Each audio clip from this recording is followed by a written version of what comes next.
ఈరోజు దేవుని వాగ్దానం నెహెమ్యా 8వ అధ్యాయం 10వ వచనం.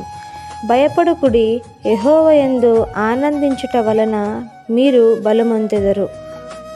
శ్రమలు లేదా పోరాటాల సమయాల్లో దుఃఖం మరియు నిరుత్సాహం మనల్ని ప్రభావితం చేస్తుంది. కానీ యెహోవా యందు ఆనందించుట వలన మీరు బలమునొందెదరు అని ఈ వాక్య భాగం తెలియజేస్తుంది. ఈ ఆనందం పరిస్థితులపై ఆధారపడి ఉండదు.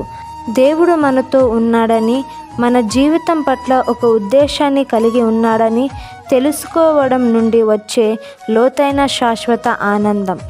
సవాళ్ల మధ్య కూడా ఆయనలో ఆనందం మనము ముందుకు సాగడానికి, భయాన్ని అధిగమించడానికి, ఆశతో ముందుకు నడవడానికి శక్తినిస్తుంది.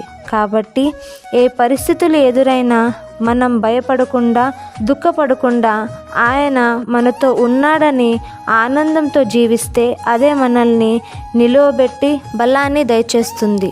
ఆమేన్.